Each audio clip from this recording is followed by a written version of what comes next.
Hello, Keewatin Little Huskies. My name is Allison Murphy. Some of you may recognize me as a substitute teacher. I'm also a Keewatin parent. I'm here today to read Chapter 8 of your March's Reading Month book, A Boy Called Bat.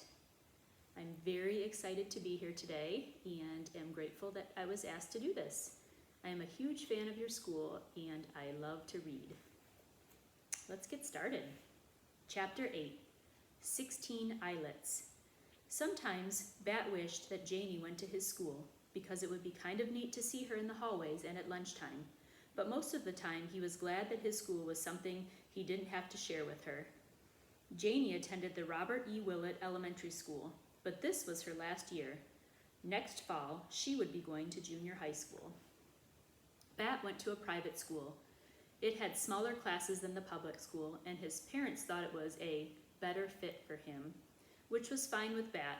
Mr. Grayson was a good teacher who never yelled and who usually let Bat wear his earmuffs if things got too loud.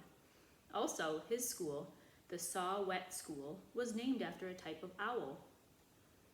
The main hallway of the Saw-Whet School was a busy place until 8:35 a.m. when class officially started.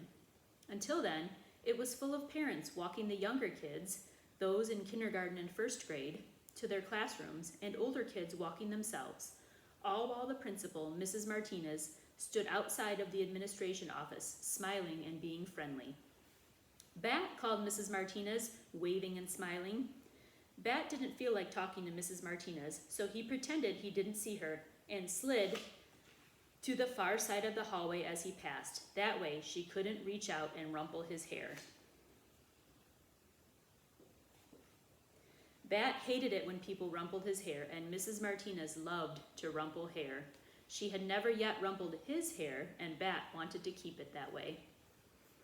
Bat liked the main hallway better when all the other kids were in their classrooms. Right now, Luca and Israel, two kids in Bat's same class, were struggling out of their rain boots on the big rubber mat. It wasn't raining, but dark clouds peppered the sky in a way that could mean that recess would be wet. At Saw-Whet School, one of the philosophies was that students should go outside, rain or shine or snow. Bat hadn't worn rain boots, so he didn't have any that he needed to take off. He didn't carry an umbrella either, because the Saw-Whet School didn't allow them in the hallways or classrooms, which Bat agreed was a wise decision. He skirted around a kindergartner whose mother was kneeling in front of him, holding a tissue to his nose. "Blow," she said. And he dodged between a couple of big kids, sixth graders who were tossing a small red rubber ball back and forth. "Balls are supposed to be kept outside," Bat told the slightly smaller of the two big kids, a boy he recognized by the red glasses he wore. "Not this ball," said the boy. "This is a special ball." Then he threw the ball over Bat's head to the other kid, a very tall girl who caught it expertly with one hand and laughed.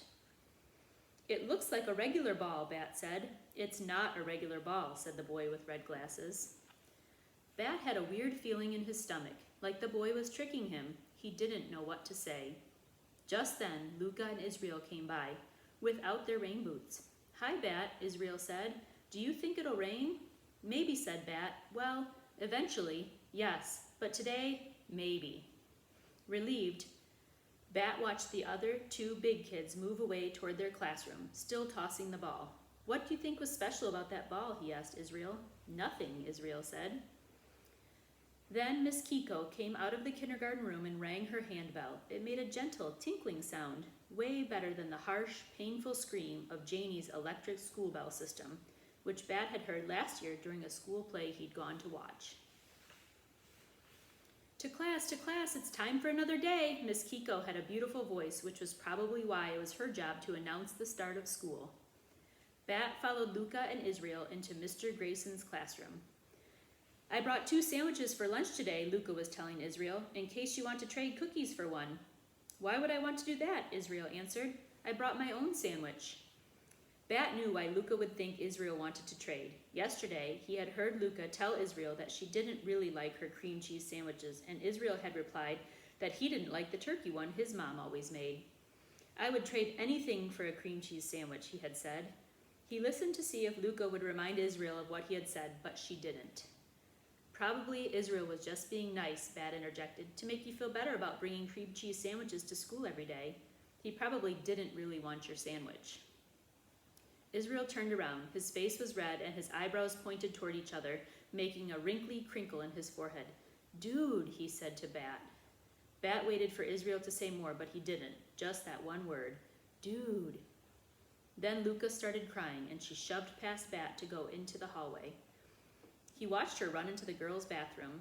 Mr. Grayson came over. He was wearing his bright orange tennis shoes today. Bat liked it when he wore those shoes. It was like he was wearing suns on his feet.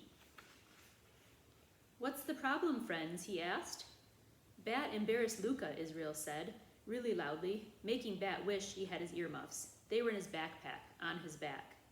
I'm sure you didn't mean to embarrass her, did you, Bat? Asked Mr. Grayson. There were 16 eyelets on each of his shoes. Bat counted. 8 on the left side, 8 on the right side. That made 32 eyelets.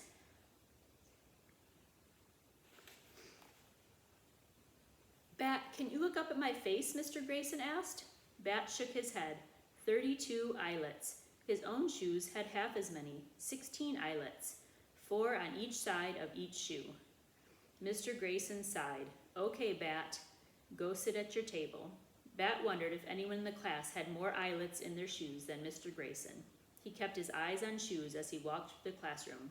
Nope, no one did. Okay, I hope you're looking forward to hearing Chapter 9. Thank you again for having me.